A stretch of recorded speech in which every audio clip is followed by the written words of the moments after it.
Welcome to the Commentary Magazine Daily Podcast. Today is Wednesday, July 29th, 2026. I am John Podhoretz, the editor of Commentary Magazine. Before I go any further, we are going to have a special mailbag episode on Friday. So what I want you to do today is send us questions for the mailbag, and a bunch of us will be here to answer them. We need them today because we're going to be taping this show tomorrow, Thursday, and we will air it on Friday. Let me just say this. Keep the questions short. We can get to more of them, and we will be able to be more comprehensive in answering your questions. People write wonderful emails to us, but they're often very, very, very long. I can compress them or abridge them. It's part of what I do as part of my day job. But if you really want us to do this right, write pithy questions and we will try to answer them on Friday. So that is podcast@commentary.org. Send your questions to podcast@commentary.org. And you know who's going to be here to answer those questions? Executive editor Abe Greenwald. Hi, Abe. Hi, John. Senior editor Seth Mandel. Hi, Seth. Hi, John. And not here to answer those questions, but to answer our questions today, our contributing editor, columnist at the Free Press, and host of the Breaking History podcast, Eli Lake. Hi, Eli. Hi, John. Thanks for having me. All right, so we have to just quickly take care of the jaw-dropping events that happened in the last 15 minutes before we started taping the podcast. Anthony Fauci appearing before Rand Paul's committee, insulting and raging at Rand Paul, and then saying he was going to take the fifth about all the questions that anyone could direct to him about what happened during COVID. Here is what Fauci said. I'm just going to quickly quote it, and then he said, given Senator Paul's obvious obsession with calling for my prosecution, his repeated slanderous comments about me, and recently his publicly releasing my unredacted personal diary aimed at embarrassing and intimidating me, the only conclusion I can reach is that the sole reason he is calling me before this committee is to get me to say something, anything that could vindicate his repeated public pledges that I end up, in his words, behind bars. Any reasonable person who has followed his unhinged obsession with me would readily come to the same conclusion. Therefore, although it pains me to do so, because of the respect I have for the legislative branch of government and my decades-long record of cooperating with Congress, under the advice of my attorneys, I will invoke my right under the Fifth Amendment of the Constitution to refrain from answering your questions. And indeed, then for 15 minutes, Paul asked him very sober, judicious questions about gain-of-function research, which is the research that involves taking existing diseases and kicking them up to the next level in order to find out whether there are ways to kill them off. In other words, sort of like making them bigger so that they're easier to kill off with whatever cure you might have. And this gain-of-function research became wildly controversial in the mid-teens. And in 2017, we were told that the federal government of the United States would no longer support gain-of-function research. And the big question that now faces us and Fauci and everybody else is whether or not it was known to Fauci and others that the Wuhan lab was in fact doing gain-of-function research, and that American tax dollars coming through grants to not NGOs like EcoHealth Alliance were in fact paying for this research that had already been ruled unacceptable by the federal government and I believe by Congress.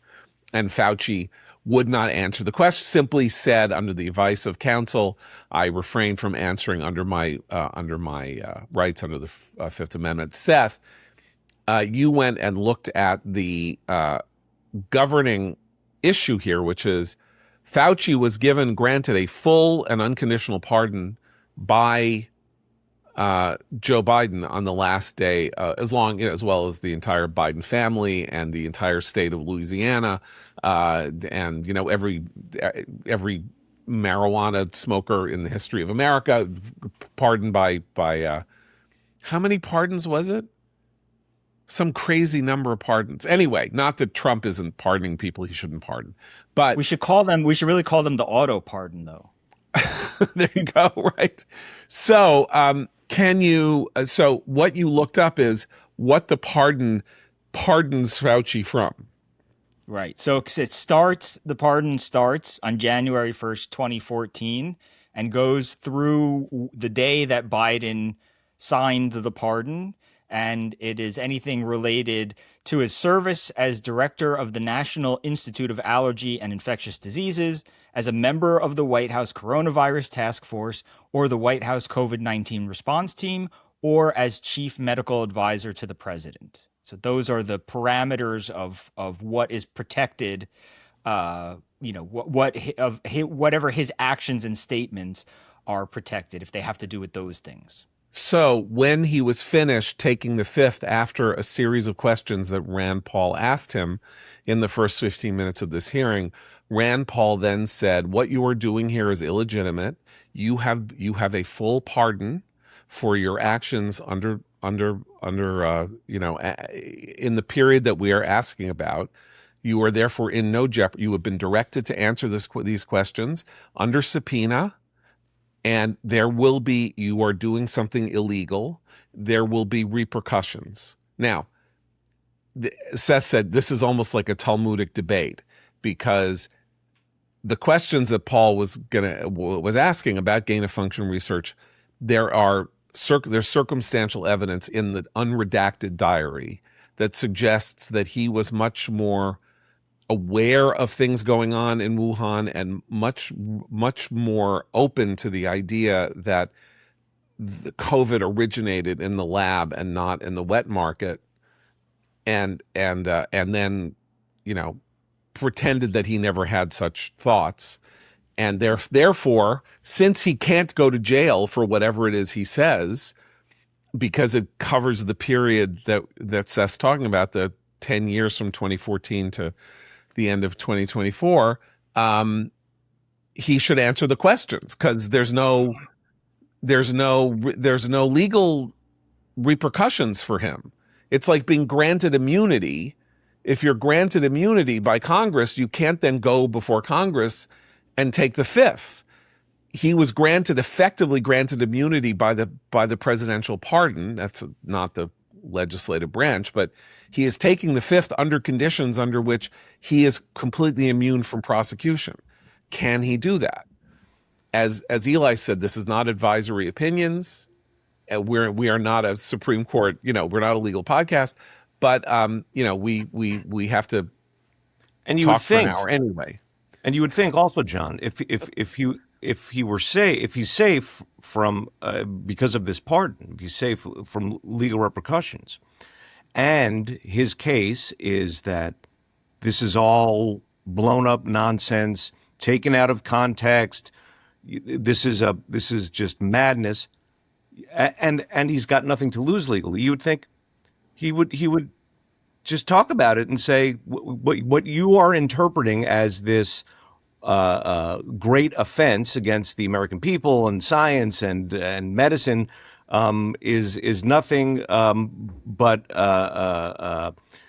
changing speculation over time or whatever. He would try to deflate the whole thing if it were really nothing, because it's all out there now anyway. Okay, that's a very interesting point. I think that what he thinks is that he is still a hero of the resistance. And Eli, go ahead. Oh, no, you go. You keep going. I was just going to say, I think he still thinks he's a hero of the resistance. We know about the biggest swelled head in history that he got based on what the diary showed, him praising him while he was doing COVID death counts in his diary. He was also saying, "I just had a really great piece published about me on the front page of the Washington Post, and Barbara Streisand just called me and sang to me, and Julia Roberts had sex with me," and I don't know whatever else it was that he said in this diary. And so we know that he's very vain, beyond vain, and so he might think that this is a way of triggering a kind of natural support from his former backers, everybody who thought that he was the saint and Trump was the evil guy. Well, I think I want to sort of emphasize what you said, because I agree with that. I think that we have to remember that if you look at the sort of timeline beginning in COVID, from the very beginning, there was a charitable explanation for the dishonesty, if you will, or Fauci shading the truth, which is that he was telling noble lies. And that we know because if you remember, when he was first asked about masking, he said it wasn't going to be effective.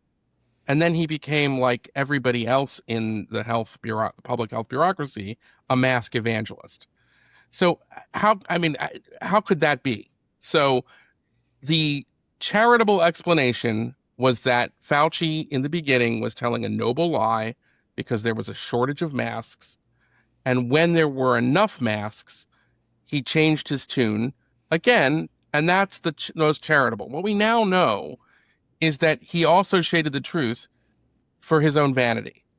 And that really does, if from the cold light of history, really put him in a totally different kind of category as somebody who has ultimately abused his enormous authority. All of that said, and I have a lot of issues with Fauci, and I am with the critics. I think I don't always agree with Rand Paul, especially when it comes to foreign policy, but I think he has done yeoman's work. Let's credit Rand Paul for really digging to the bottom of this. All of that said, I'm sorry, but this is an indictment of President Trump. This is an indictment of Trump under COVID. He was the president. He was the one, through his effectively abdication on these issues, that allowed Fauci to become one of the most, maybe the most powerful bureaucrat in American history. A president that was in charge of the situation, which had won an election, so had kind of the trust of the American people, having gone through that process. If he had a problem with Fauci's policies, which he would often voice on Twitter and other things, then he had an obligation to fire him, to get to the bottom of it. And even on these issues about hiding the ball on the EcoHealth Alliance and American funding for gain-of-function research, again, I have no sympathy for Fauci. But a competent White House, and, John, you would know, you worked in a White House, would have gotten to the bottom of that question, which was absolutely essential as soon as the COVID outbreak broke out. You would assign somebody quietly who would have carte blanche access. Find me everything there is to know about past American funding for the Wuhan lab and gain-of-function research, and I want to make sure that we have all of the information and we get ahead of it. To me, we can't lose sight of the fact that a part of the Fauci story is also a part of the failure of Trump's final year and his failure to take charge and be a president and set policy, even though it was a crisis. I think that is a totally fair point. But the evil that Fauci did stretched well beyond. No, I'm not getting. He's not off the hook for the evil. I want to make that really clear. Yes. Okay, I'm only bringing this up to say that Fauci said things like, as long as 80% of people, he picks a number out of the air. As long as 80% of once 80% of the public is vaccinated, then we can loosen all the restrictions. And they say, I don't know, maybe it should be 85%. I don't know, maybe 82%. I don't know. And you realized he was just making this stuff up as it went along. And that was during the Biden administration, which was very happy to elevate and keep him elevated, and the head of the CDC and all those people, because it was still using COVID as a battering ram to get some of its more questionable policies through, including rent freezes and eviction moratoria and stuff like that, all being done through the claims of emergency power granted to the Centers for Disease Control that allowed the Centers for Disease Control to ban and prevent evictions across the United States. This actually happened here, and that wasn't Fauci. Fauci was the head of the infectious diseases, but he was the face of the COVID response. Anyway, very interesting. We have no idea where this is going to go because of the Talmudic question, which is, if he has immunity, can he take the fifth? he Right. has immunity effectively because of the pardon. So he should not, under congressional rules of congressional immunity, he would not be allowed to take the fifth. He would, in fact, be put in jail, but he cannot be put in jail. No, but he could if he perjures himself in this testimony. Right. So he's afraid of being caught in a perjury trap, which is what hearings Right. are intended to do. He says whatever Abe says that he said, and then someone go, aha, we have a memo that we've been withholding that we haven't released. But see, that's Fauci. Yeah. To me, it's like, yes, welcome to Congress, guy who's been dealing with Congress for 40 years on infectious disease stuff. And I just like, I'm not defending it. It's just everybody. It's like saying, oh, I don't know, the cops want to interview you. It might be a perjury trap. If the FBI wants to interview you, it might be a perjury trap. That reasoning is only considered acceptable when certain people use it. But like if when Russiagate was going on and all of Trump's people were like, they would get them all just for perjury because the FBI would call them in and go, oh, that's not what you said 7 years ago, on your AOL, account or whatever. So there is a wider critique here, which is fine, but it's also like, if you want to apply that critique overall, I'm with you, but if it's just like I, Dr. Anthony Fauci, am the guy that they're trying to get to perjure himself. So for me, Congress is a perjury trap. I should take the fifth and not answer questions. That I don't. Okay, but that also, you could argue, cuts both ways if you look at it as a lot of the problems with what Fauci was doing would fall under the official duties of the executive branch. And as the Supreme, so if the Trump administration is going to say, hey, you can't get me for stuff I was doing, making decisions as president, which gets to the first impeachment and so forth, then many of the sins, although not all of them. If Fauci was personally profiting in some ways, or his friends or people around him were profiting because of grant-making decisions that he didn't want to acknowledge, that really does get to personal corruption, and it really shows that Biden pardon was wicked. Okay, but the Biden pardon being whatever, this now goes to this specific question, which you're both alluding to, which is that Fauci is in a position maybe unique in the annals of American history, as far as I know. He has been called before Congress to account for actions for which he was preemptively pardoned. Right. Okay, so that's a new thing, and how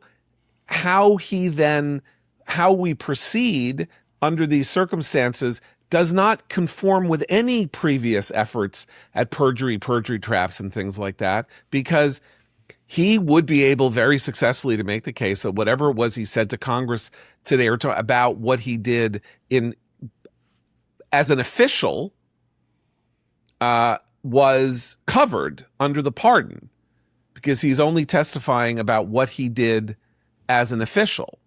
If they then say you're lying, he would say, well, I'm sorry, you're saying that I'm lying, but this is what I did under my official duties, and I am protected by the terms of the pardon. Anyway, we don't know how this is. Can I just say, by the way, that it is the most Biden thing ever to have a pardon that nobody knows exactly when it applies. The debate we have to have is, but has he been pardoned for this? That's how in new territory we are. Right. Okay. So no one, including Biden. Exactly. Yeah. Pardon. Yeah. Hunter is wandering around, now becoming the world's leading podcast guest because of his pardon.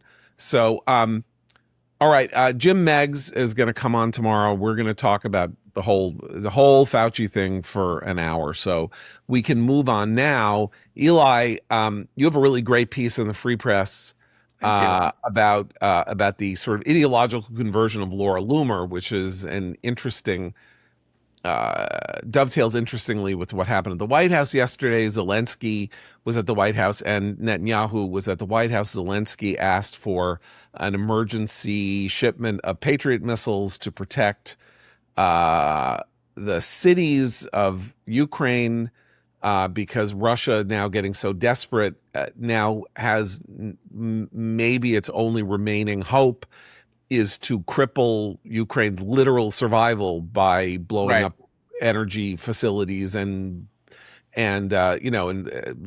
basically freezing and starving everybody to death in the coming winter. And then Bibi came, and we don't know what they talked about. We have no idea what Trump and Bibi talked about. They are not talking about Although they both said great meeting.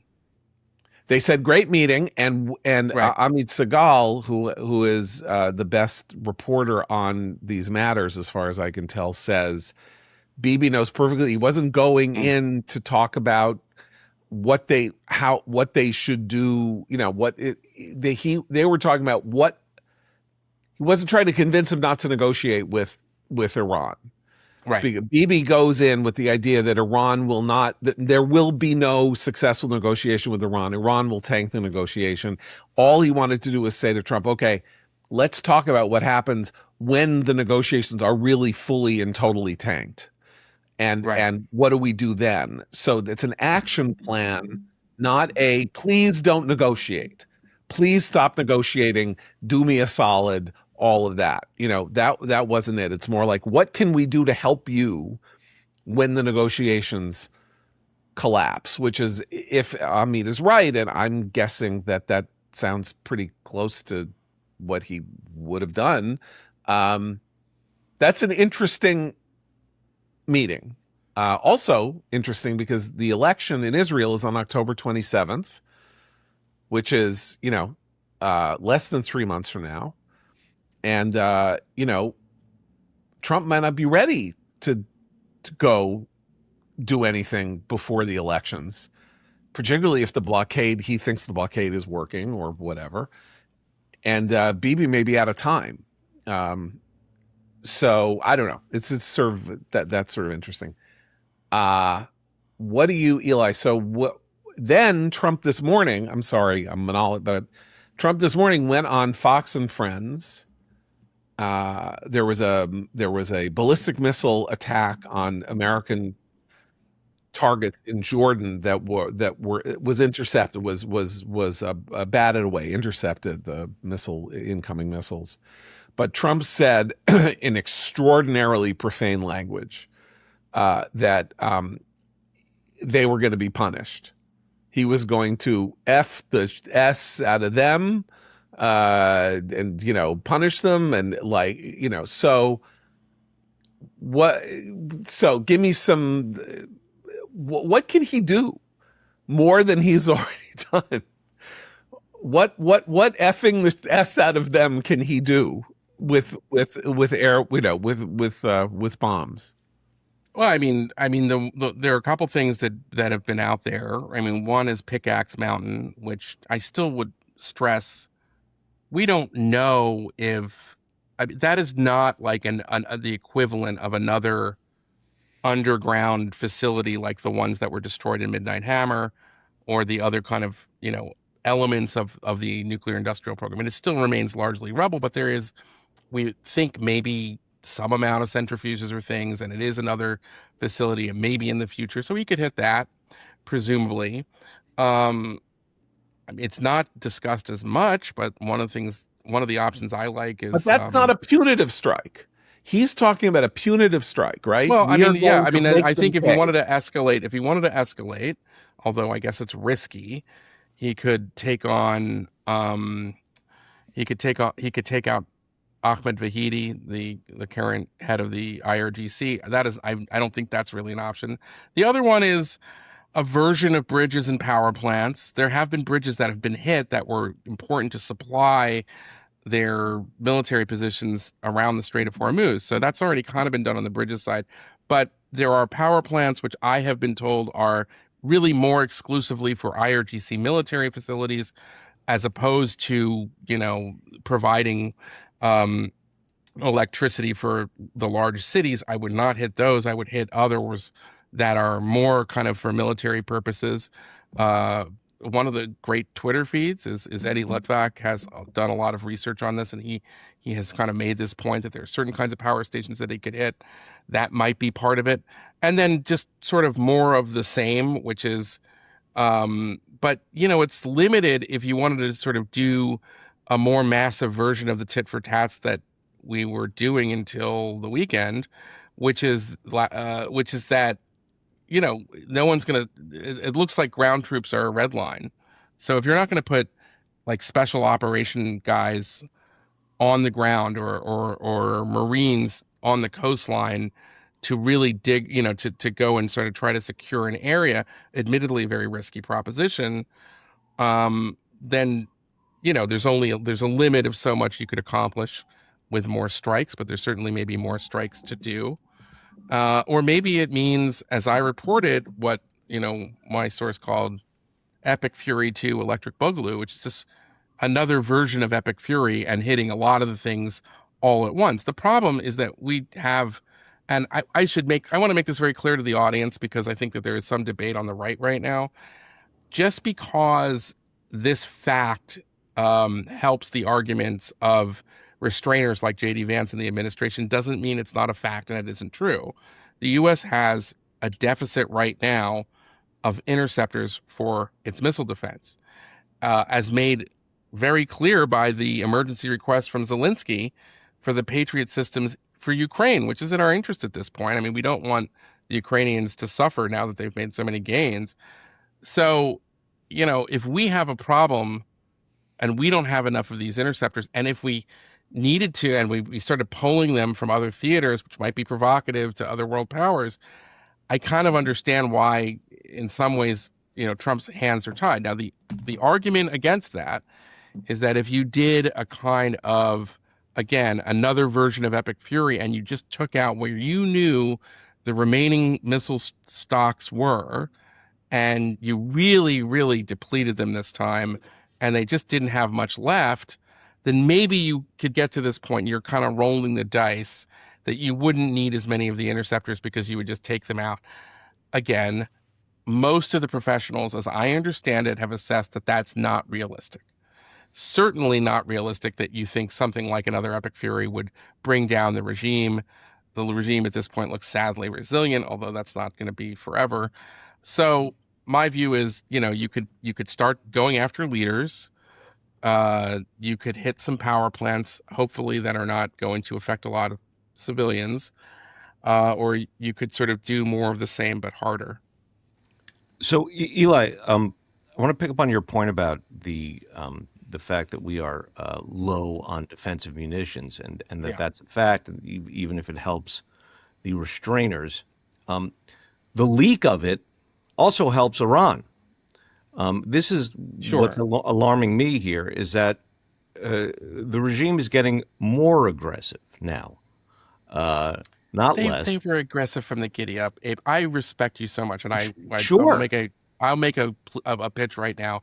Your newsletter is must read every afternoon. Is this a wind up for insulting me? What's going to happen here? No, it's not a wind up for insulting, but what I just think there's the idea coming. that there's a leak. Big butt. I had this story 2 months ago. Shanzi was talking about it. Everybody, it's well known that there was a problem with our supplies. That was part of things that were a year ago, people in the military defense intellectual world all sort of knew it. There have been hearings where people have talked about this problem. It is not that much of a secret. Now, the New York Times did have a number. They had a number. Maybe that was classified, but Right.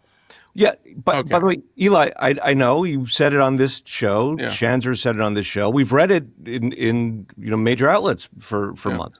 And I was alarmed by it then. I didn't think it should have been out.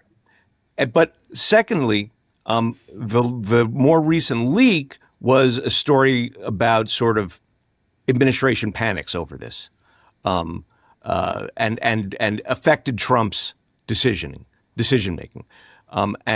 So I think that adds a sort of extra layer to the Iranian calculus about what their position is relative to the U.S. at this moment. I mean, I just have a difference of view on this.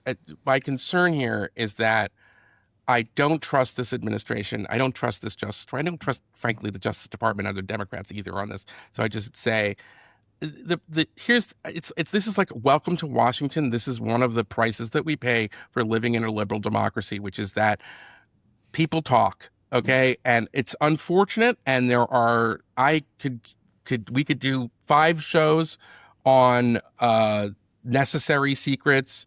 I'm very much with Daniel Patrick Moynihan on this. This has been a problem that goes back to the Cold War, which is we probably have too many classified secrets, and that when everything has to be protected, nothing is protected, and all that.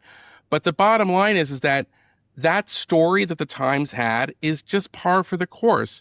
There are different forces in the administration that are jockeying for advantage. It happens in every administration, and you have to price that in when we go to war.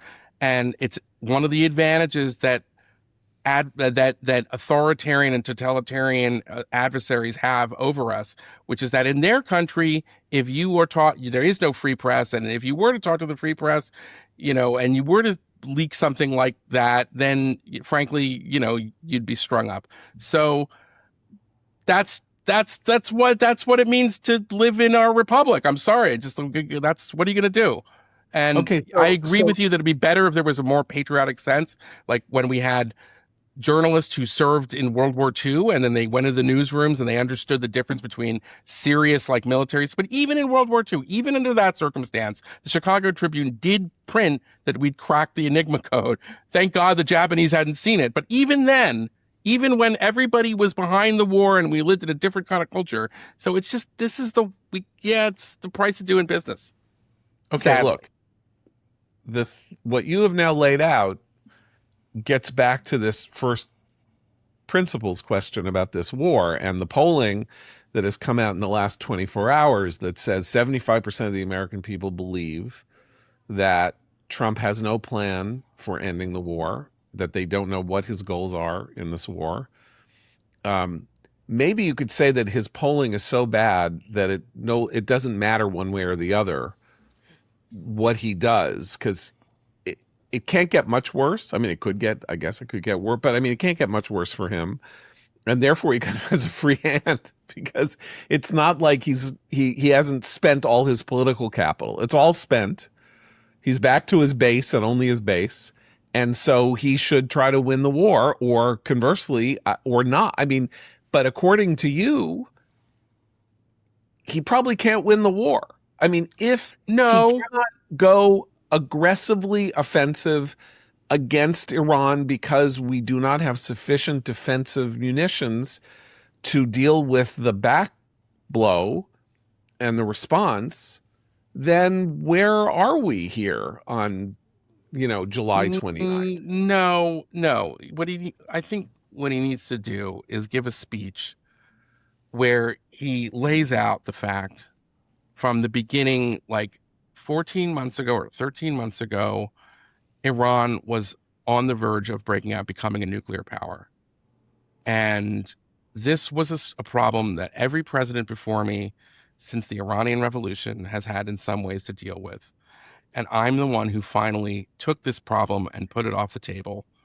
And the sacrifices that we've been paying, and what I have been doing since we made sure that Iran not only didn't have a nuclear program, but wouldn't be able to amass so many ballistic missiles that they could restart it with impunity. Because if you don't like what you're seeing now, imagine if we had allowed this to kind of fester for another year or two.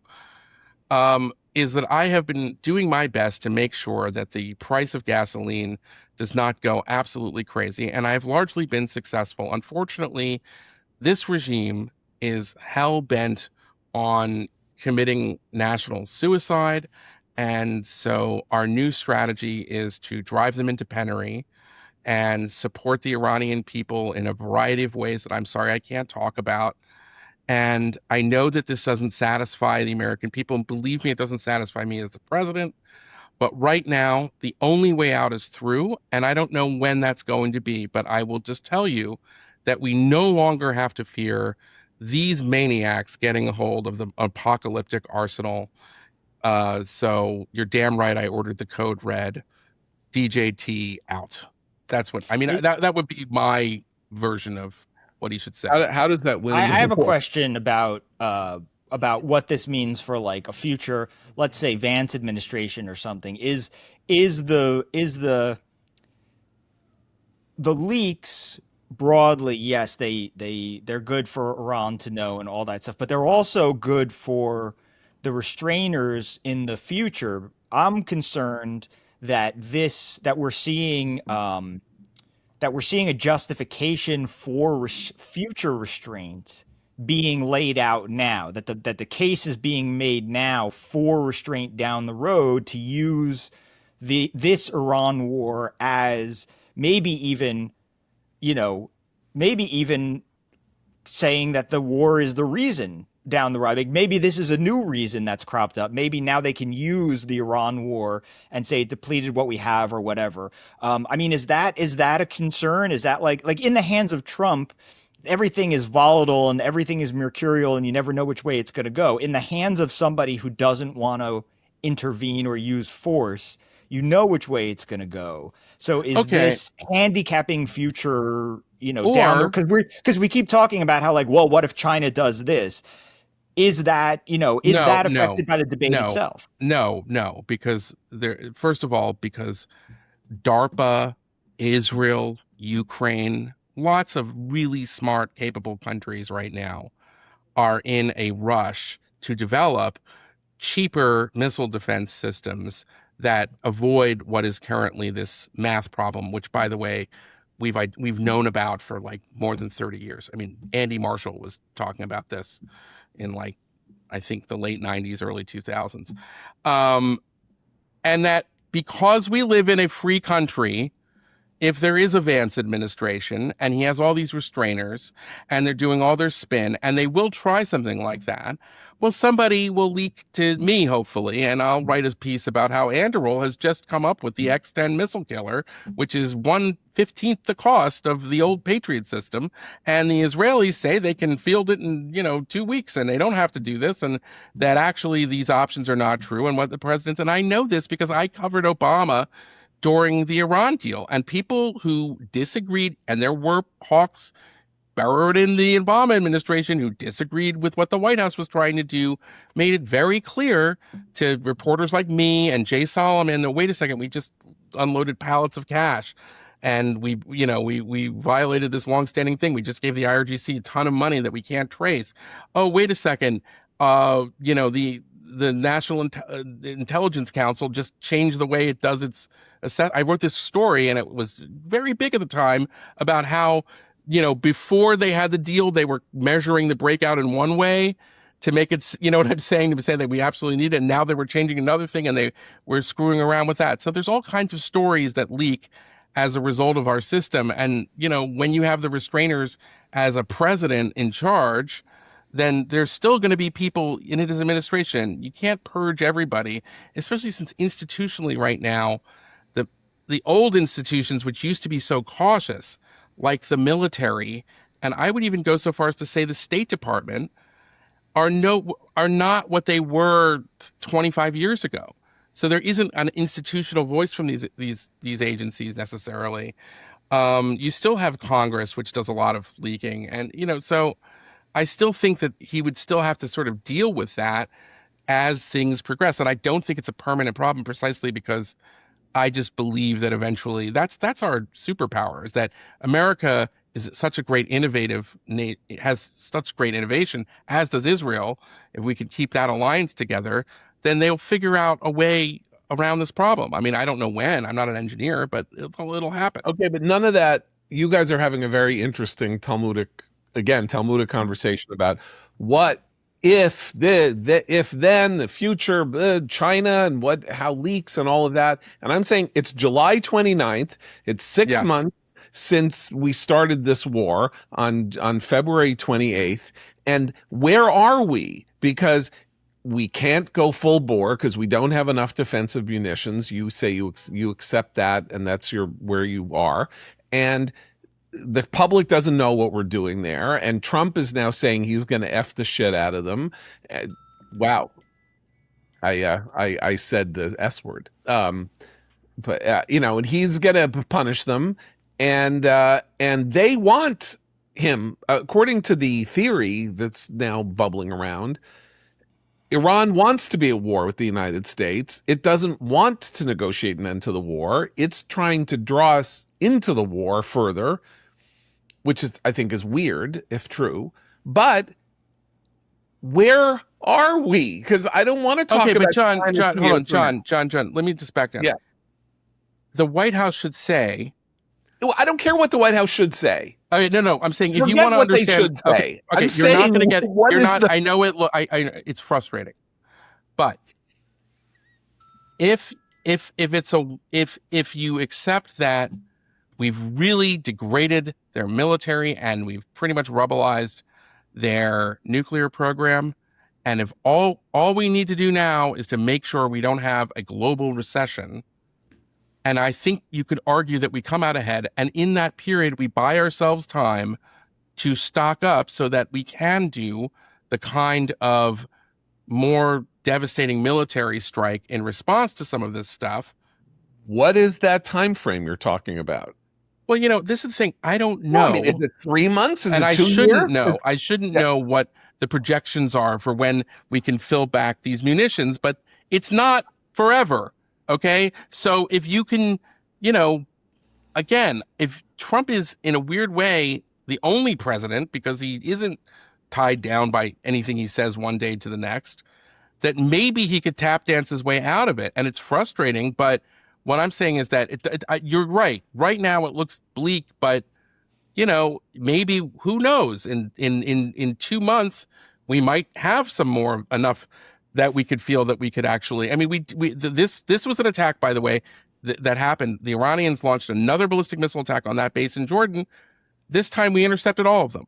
The last time one of them got through out of 2 dozen or something. So, okay, you are not, because you can't answer my question, and that is the political crisis that we are in. Right? Is Trump tap dancing until November? Is he tap dancing until February 28th, 2027? Is he tap dancing until September 1st? What happens, with a weird result in the Israeli election? What happens when, Congress switches hands? What happens if the House goes Democratic? None of this gives people who believe that this war was justified and important any sense of where we are. If you're right and we've done all this degrading, where's Trump's exit? He could announce unilaterally, we have achieved our aims and we're going to go. But he hasn't achieved the aims because the strait is still in a very conditional condition.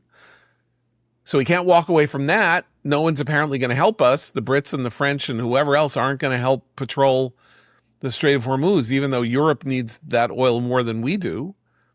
He's trying to prevent a global recession, so he can't let the strait be in this. So is he trapped? Are we trapped?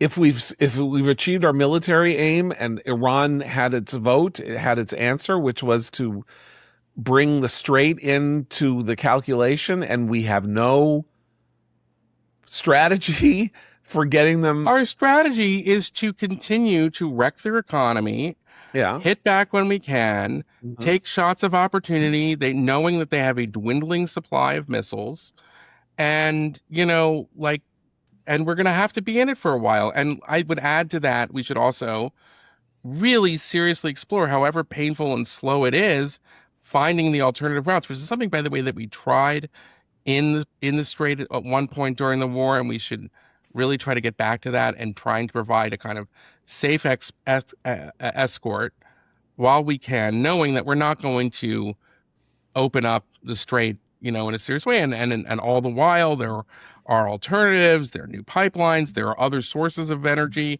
such as from our fracking and shale that can go to the Pacific, and there's all kinds of things that we can do to try to. Excuse me. We're in the middle of an active war.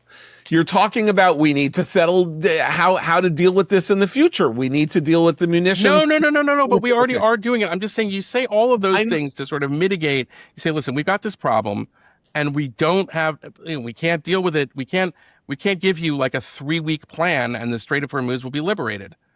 So that's not on the table. But here are the things that we can do. And meanwhile, let's look at what we've accomplished and know that Iran is ultimately playing a losing game, that over time they're not going to be able to replenish their stocks of missiles. And over time, they're just going to be eventually, as they are, like left defensive, we go in. And as we, stock up, it's taking longer. And yes, and by the way, mistakes are made. You can criticize him for all of this stuff, but let's not give in to total despair, because I think it's manageable as long as we do not have the oil shock that a lot of people were predicting. And that's what scares the hell out of Trump, as it should scare the hell out of him. And so the Iranians are trying to maybe cause that, but they haven't succeeded yet. So we have to sort of change the parameters a little bit, John. It's not ideal, I agree, but what else are you going to do? Pack up and leave, accept the Iranians control the Strait of Hormuz? But another idea, which by the way I want to credit to Ken Pollack, I and don't the Middle know. East Institute, I don't know, is to double down on doing our best and actually send advisors to Lebanon and help them with this agreement that they made with Israel, so we can really disarm Hezbollah, which we might have a shot at doing now that you have the elected government of Lebanon and the Israelis, and try to work something out there where we can try to make that happen over a period of time as well. Let's just, would we here? I have another question. What would we do with Oman if they struck a deal with Iran over the strait and the surrounding waterways, and some sort of what Oman has been calling in the last few days a sort of optional fee structure, I believe is what they were calling it. You can pay a fee to pass through. What that normally means is you can pay a fee to pass through, or some Houthis will sink your ship, probably is the other half of that statement, because there's no such thing as a optional. It either costs to pass through. How do we deal with a non-Iran country helping Iran do the thing that is keeping this war going, but not attacking us or doing something militarily? I think Oman is a very as far as the Gulf states go, minor. But I mean, part of this is that the Iranians get in their own way. If the Iranians were smart, they wouldn't be attacking Saudi Arabia right now. And by the way, Saudi Arabia is attacking Iran.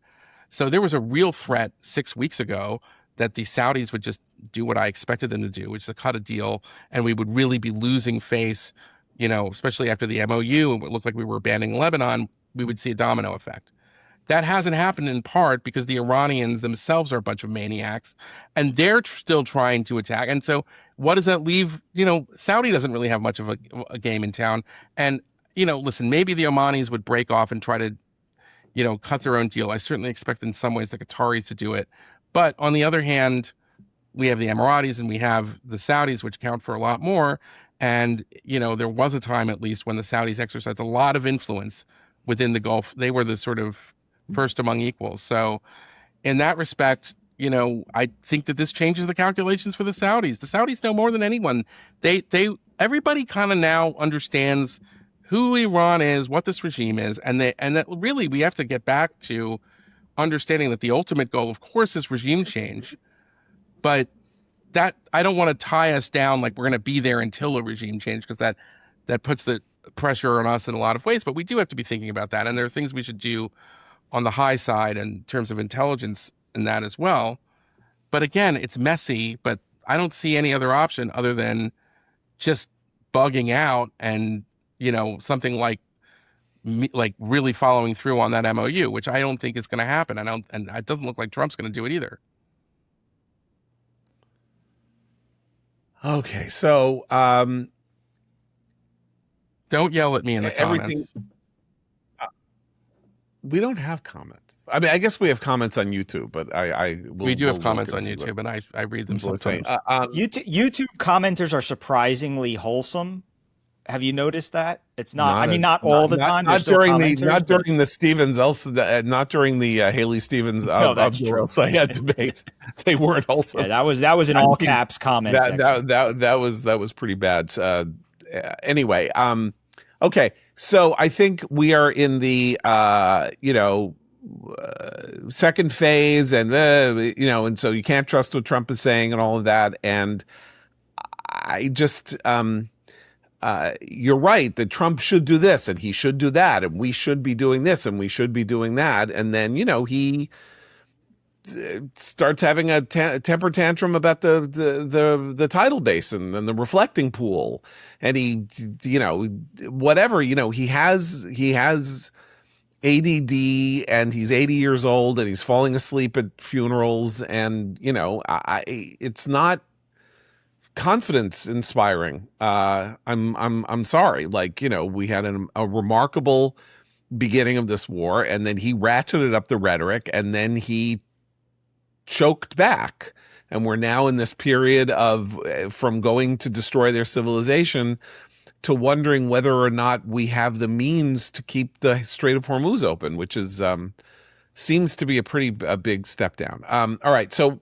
we could probably leave it there. Let's just talk a little bit, Eli, about your piece about Laura Loomer. So Laura Loomer, of course, is this conservative influencer. She's a very peculiar, famous person of the era because she sort of came out of nowhere. She's not really a writer. She's not really a politician. She's sort of an activist. She's a Jew who converted to Christianity. No, she's still a Jew. She is? What happened to the conversion to Christianity? Well, when I talked to her, she was. She told all right, me, so she stopped Listen, being. John, when it comes to being a Jewish woman, when it she's comes not to being religious. Jewish, you Okay. can check in, but you can't check out. Well, we know that as well. But what's interesting is that she was a classic Trump voice on, and considered the Zelensky a villain and evil and all of that. And then she took this trip to Ukraine, and her entire worldview was apparently, utterly altered.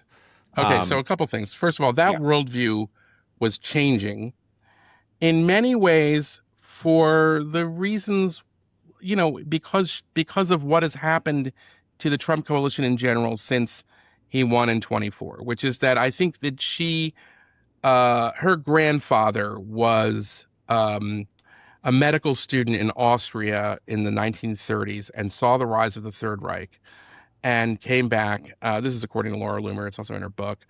And warned everybody about the rise. And she says that this is something that kind of stayed with her. She is very much of an American nationalist. And she kind of comes on the scene in 2014, 2015 as a college student, when one of the animating ways that I would say is sort of that really kind of motivates the based right of the Tea Party era was that they were willing to say things about Islam without qualifying it as jihadist Islam that were considered at the time to be, the height of bigotry and prejudice. And sometimes it crossed over the line, obviously. Sometimes it was sort of an evidence of how woke the culture was. But I would point out that her power, one of the reasons why Laura Loomer resonates, is because she was a kind of canary in the coal mine, even though she says wildly inaccurate and wrong things a lot. But she was also a canary in the coal mine in identifying issues that the conservative establishment was slow to pick up on. And I want to identify them because I think it's important to understanding who she is and why she has this audience that she has. Sorry, you were going to say something. I just want to interrupt you for a second because I don't want to go into. I don't want to sort of I'll be quick. Loomer. Okay, I'll be very, very quick. Why, but it's very important, I think, to understand who she is and what's going on at this moment. So her first brush with fame is with Project Veritas, where she is the president of college Republicans at Barry College in Florida. And they would not allow her to have some sort of 9/11 memorial, which they found offensive on campus. So she said she wanted to form a new club as a college student that was going to raise money for ISIS. And she filmed it the way these Project Veritas things did. She got a viral video where this guy who was like an associate dean is giving her advice. Don't call it, Friends of ISIS, call it maybe something else. And she was explaining how they wanted to give them flashlights because they can't see things at night and all these. It's a funny and kind of gonzo crazy moment. But if you think about it, that's in 2015. And then, 8 years later, we have the Tentifada, where literally it looks like we've got ISIS on campus, kind of. Another one, social media censorship. She's famous for chaining herself to Twitter headquarters. What do we all realize by 2020, 2021 was that we started off with one set of things that were laudable and understandable in terms of content moderation, and it became an unbelievable sort of censors regime, and it was terrible. And that really changed. That became a mainstream view, especially on the right. But Laura Loomer was there before everybody else. And finally, she's warning about creating an environment where it was okay to try to assassinate President Trump in 2017 she disrupts Shakespeare in the Park, Julius Caesar, and Caesar's Trump. Well, she looked like she was Jeremiah with that. Like, she was correct that is where the left was going. So even though she does get things wildly wrong, like, the daughter of Qasem Soleimani is living in San Diego and things like that, and she can be quite reckless in how she approaches what she does. I'm acknowledging all of that. She also, like Trump, has a way of, for all of her hyperbole and BS, shining a light on an issue that the kind of elite consensus doesn't want to talk about. Okay, so does that is her mean power? Okay, so does that mean that her transformation, you're saying it's not her, but whatever, her coming back from Ukraine and saying she now has seen the light and what they're doing is noble and what Russia's doing is evil, and she is now seen, she's now has a more mature view, and she thinks other people should go to Ukraine and see what she saw and all of that. Is this, if she is a canary in the coal mine, is this a harbinger of a shift on the nationalist right now that Yes. Ukraine is winning and Trump seems to be more favorably It's bigger than Ukraine. disposed? It's bigger than Ukraine, because what this really gets at is, if you look at Tucker Carlson and Nick Fuentes right now, they are basically saying they're no longer Republicans. They're attacking Trump. And what Laura Loomer represents is that very online, a wing of that very online kind of based, like, I'm here to offend you, kind of basically calling that out and saying, you guys are no longer with our movement. And she is going back to, again, this idea that Islam is a huge problem in our society, is something that now has a 25-year kind of pedigree of not just, serious policy intellectuals worrying about what to do about radical Islam and everything like that in the Republican Party, but also the kind of people who were starting with George W. Bush and then John McCain saying, don't call him Barack Hussein Obama. This was how you scored transgressive points. Lots of people remember that. And now you have Tucker Carlson saying, I think Qatar is a better ally than Israel. It's a great place to live. I've learned a lot about the Quran. I would apologize to bin Laden's family. And that is doesn't compute with a number of these people who became part of the MAGA movement, in large part because they were extremely concerned and hostile to Islam. It's a big part of the immigration debate and everything else like that. She is exploiting that. And I think that it's genuine. I mean, I kind of understand it in a weird way. What I don't understand is the people who are with Tucker Carlson that would rather point the finger at this phantom Jewish control and everything like that. I mean, I understand it as a Jew. Of course, history repeats itself, fine. But it doesn't make sense in the context of the history of the American-based right. And that's where that's coming from. And there's I think that represents a lot of people at this point. But can I say something? Yeah. I think that the Tuckerites don't know or care about the history of the American-based right. We're talking about a lot of very young people who, came to this just yesterday, I think. And forget based right, the pre-based right, which Right. which also had a vigilant understanding of radical Islam. They're But completely. Eli's right. Eli's right in the sense that you said they had they had an understanding of radical Islam.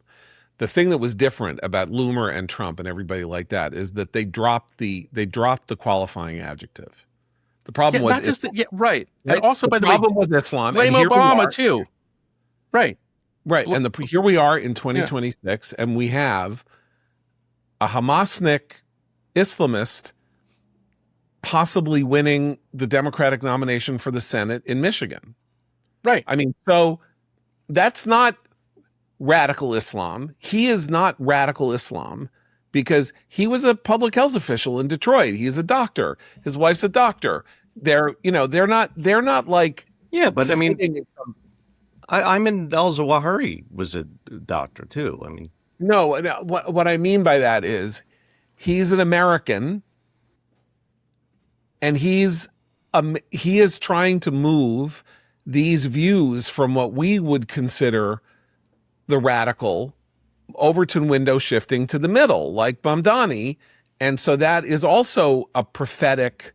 When Trump said we need to stop immigration from these 8 Muslim countries until we know what the hell is going on, that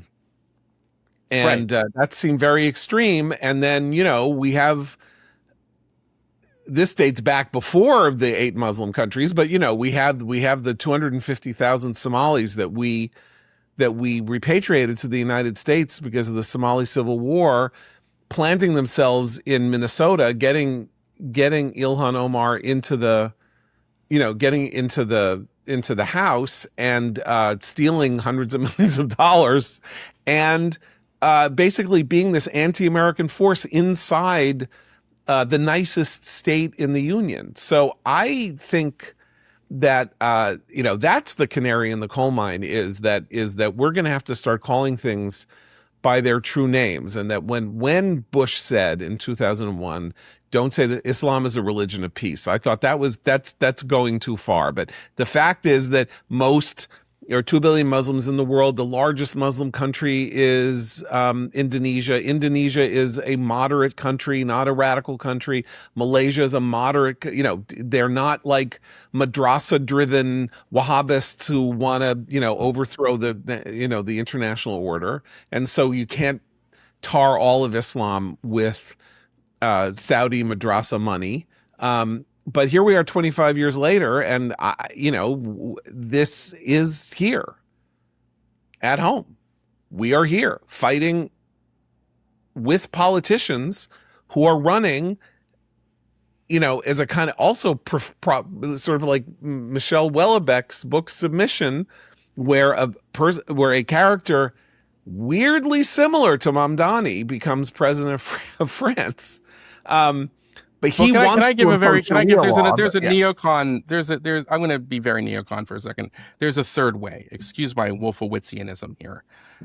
Or what America can do is it can look to the victims of radical Islam, who are often Muslims themselves, and elevate their voices to tell the truth about this horrific totalitarian ideology which threatens the world.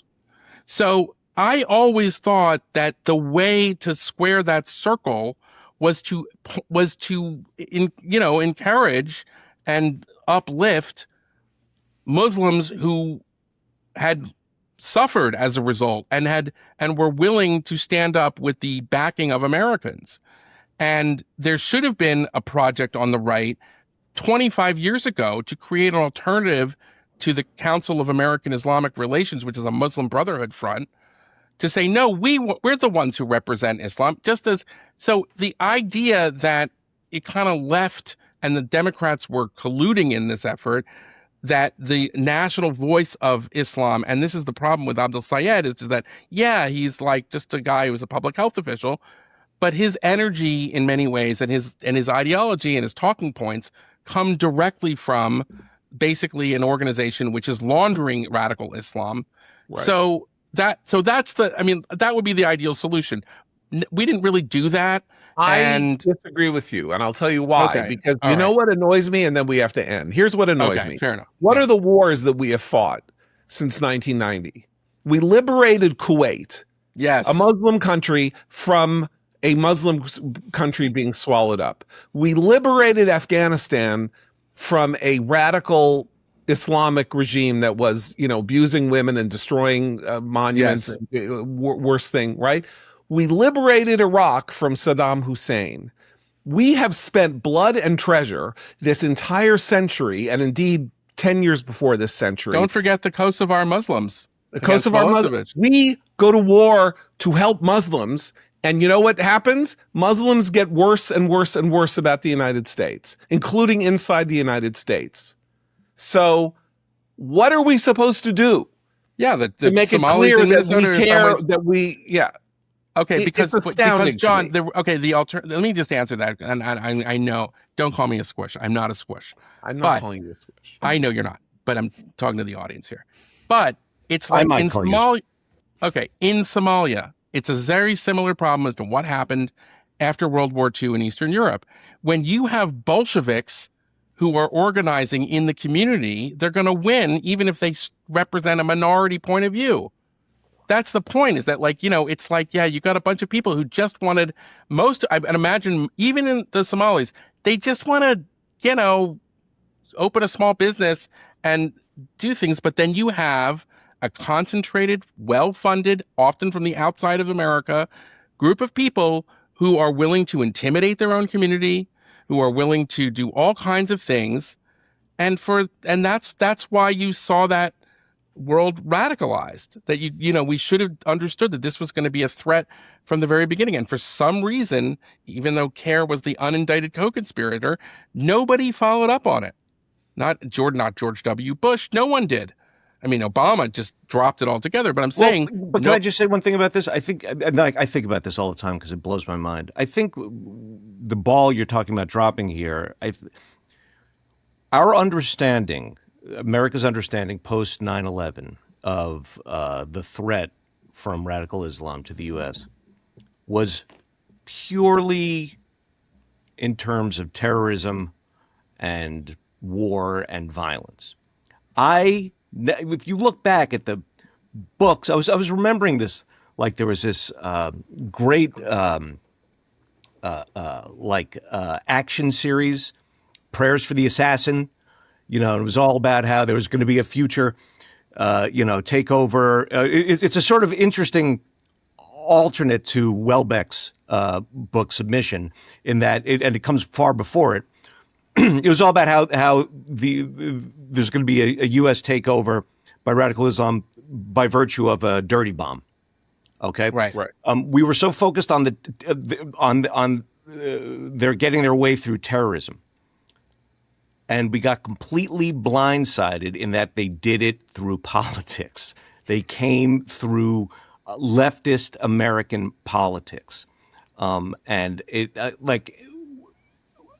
who would have? I mean, I as little as I think of the left, I didn't think that they were opening the door to actually giving political power to radical Islamists. Years ago, Mark Stein would joke that the Republicans were wrong. The problem is that Islamists were far too well integrated and far too American.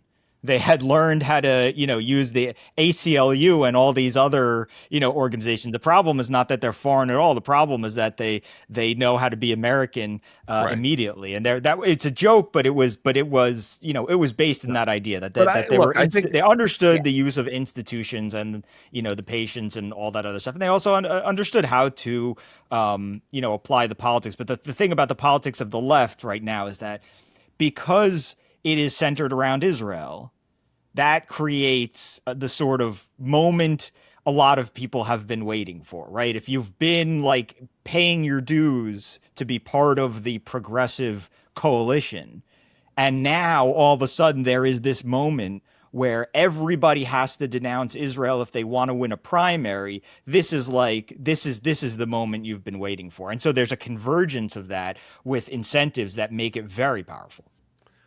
I just think that's a really brilliant point about, basically they did the long march through the institutions, and we assumed that they were too unsophisticated, and that the forces inside the country that were of danger to us were, the pulse shooter, or, somebody, planting a dirty bomb or something like that. And that, in fact, organizing at the local level and going through the city council and then becoming a congressman and that sort of thing, turned out, it's as American as apple pie to involve yourself in politics and try to change the country through the legal means of getting yourself elected and passing laws and doing things like that.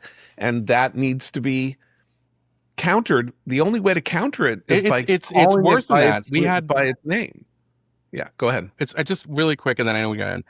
It's kind of worse than that, because what we convinced ourselves was that we would get that kind of violence if the federal government in any way offended the sensibilities of Islamists. So you had David Petraeus, when he's in the middle of managing the war in Afghanistan, calling that lunatic guy in Florida, saying, "Don't burn the Quran on video." Yeah. I mean, that's what, but I'm saying, and you invited CARE to cooperate with the FBI, even though the FBI had a huge number of files that said that CARE was a cutout for the Muslim Brotherhood. So there was a whole series of things that we did that, because we were so focused on the tip of the spear, we really didn't acknowledge the fact that we were just opening the doors to, again, it's not, there are plenty of other Muslims who are not like this, but it's the Salafi and jihadist, the Muslim Brotherhood, the Ikhwan version of Islam that we are talking about here, that is very organized, has a lot of money globally. That's the problem. Okay, well, can I do a really quick commentary and recommends? Go ahead. I haven't done one okay. I think it is the anniversary. The 40th anniversary was this month of one of my favorite movies, Midnight Run, with Charles Grodin and Robert De Niro. For our younger listeners, and viewers, if you haven't watched it, it is really one of the most wonderful movies. It's up there with my favorite De Niro films. Just a wonderful kind of performance. It's a lost world in many ways. I recently saw it again, where you could smoke on airplanes, and they had, kind of early, like 70s technology for tapping phones and things like that. It's Dennis Farina is in it, as it gives a kind of chilling performance. And at the end of it, even though it is it's the ultimate kind of buddy movie. I'm not going to give too much away, but it's basically about a bounty hunter and a convict trying to make their way across country so he can collect his bail bond. But it gets to some fundamental kind of lessons about humanity. And it's really brilliantly written. So if you like good movies, Midnight Run is a classic. It is. Okay. There. Full stop. Full bore. And the great performance in that movie is Charles Grodin's, not De Niro. Oh, Grodin is so great. Grodin. Anyway. But, okay. So, Midnight Run. Watch Midnight Run. Read Eli's piece on Laura Loomer. Okay. Despair over our current condition in Iran. And come back to... And write us... The mailbag is open for 24 hours. Podcast@commentary.org. Short questions. We're going to do an hour show. You can hear it on Friday, answering your questions. Podcast@commentary.org. Thanks, Eli. And for Seth and Abe, I'm John Podhoretz. Keep the candle burning.